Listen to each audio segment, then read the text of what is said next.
हर हर महादेव भक्तजनों, आप सभी भक्तजनों को सावन मास की हार्दिक शुभकामनाएं। आइए हम लोग जानते हैं कि सावन मास में ही शिव की आराधना क्यों की जाती है। हिंदू कैलेंडर के अनुसार सावन मास भगवान शिव को समर्पित सबसे शुभ महीना है। यह महीना भगवान शिव से शीघ्र आशीर्वाद प्राप्त करने के लिए फलदायी है। शिव पूजा हर सोमवार के साथ साथ पूरे महीने भी होती है। हिंदुओं में 16 सोमवार व्रत इसी महीने से शुरू किया जाता है। इसके अलावा सावन सोमवार व्रत भी हिंदू संहार के देवता को प्रसन्न करने और मनोकामनाएं पूरी करने के लिए रखते हैं। इस महीने में भगवान शिव को याद करने और उनकी पूजा करने का हिंदुओं में इतना महत्व है। आइए जानते हैं क्यों। आषाढ़ मास के बाद आने वाला महीना वह महीना है जब पूरा हिंदू समुदाय सर्वशक्तिमान शिव की आराधना में लीन हो जाता है। ऐसा कहा जाता है कि समुद्र का मंथन सावन के महीने में ही किया गया था। समुद्र मंथन से जो चीज़ें निकली उनका बंटवारा दानवों और देवताओं के बीच हुआ, लेकिन विष को दोनों ने ही लेने से मना कर दिया।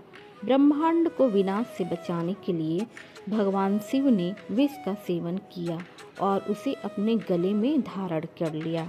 ऐसा माना जाता है कि विष पीने के बाद शिव जी का गला नीला पड़ गया और तब से भगवान शिव का नाम नीलकंठ पड़ गया। भगवान शिव बेहोश होकर जमीन पर गिर पड़े। ब्रह्मा जी ने उन पर गंगा जल छिड़का और शिव जी पर विष के बढ़ते प्रभाव को नियंत्रित करने के लिए उसका अभिषेक किया। यही कारण है कि देश भर से भक्त नंगे पांव गंगा से जल लेकर आते हैं और उस मंदिर के शिवलिंग पर चढ़ाते हैं, जहां से इसे हिंदी में कावड़ कहते हैं। शिव जी और सावन मास से जुड़ी एक कथा यह भी है कि सती ने हिमालय के राजा की पत्नी के घर पार्वती के रूप में जन्म लिया। पार्वती जी को बचपन से ही भगवान शिव के प्रति अपने झुकाव का एहसास हो गया था। उन्होंने भगवान शिव को प्रसन्न करने के लिए सावन सोमवार का व्रत रखा और अंततः उनकी अर्धांगिनी बन गई।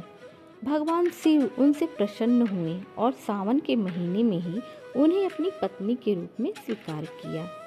सावन के महीने के बारे में एक और कहावत है कि इस महीने में भगवान शिव को छोड़कर सभी देवता सो जाते हैं। यही कारण है कि सावन के इस महीने में उनकी पूजा की जाती है, क्योंकि केवल जागृत होने पर ही वे आपकी इच्छाओं को पूरा कर सकते हैं।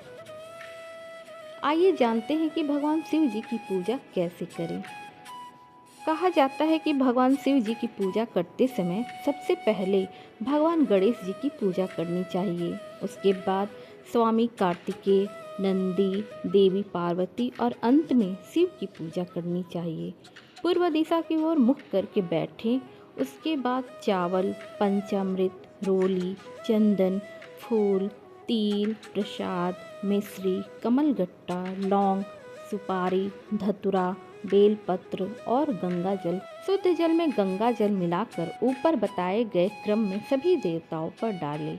फिर उसी क्रम में सभी देवताओं पर पंचामृत चढ़ाएं और उसके बाद गंगा जल मिला शुद्ध जल चढ़ाएं।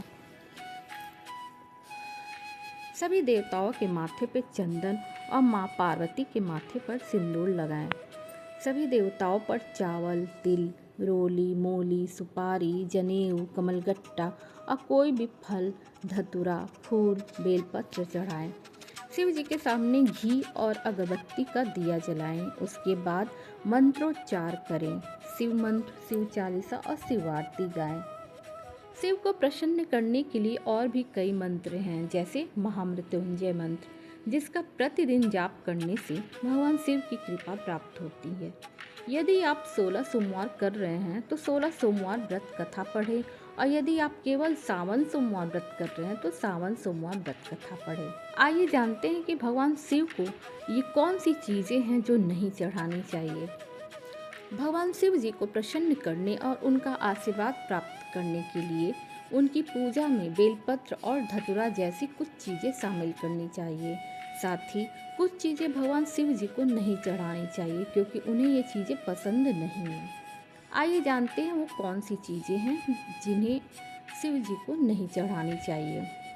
ऐसा माना जाता है कि शंख राक्षस शंखचूड़ का प्रतीक है, जिसका वध भगवान शिव जी ने किया था, इसलिए शंखचूड़ को जल अर्पित नहीं किया जाता। माँ पार्वती को कुमकुम या सिंदूर लगाएं, लेकिन जहाँ तक भगवान शिव का सवाल है, उन्हें कुमकुम न लगाएं।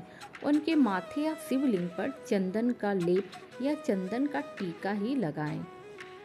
भगवान शिव जी को तुलसी के पत्ते नहीं चढ़ाने चाहिए। दान पुण्य करने से भक्तों और दानदाताओं के जीवन में सौभाग्य, शांति और सुख शांति आती है। इस महीने में आपको सफ़ेद खाद्य पदार्थों और कपड़ों के दान का विशेष महत्व है। खीर और प्रसाद का वितरण दान भगवान शिव का आशीर्वाद प्राप्त करने के लिए प्रसाद के रूप में चढ़ाया जाता है।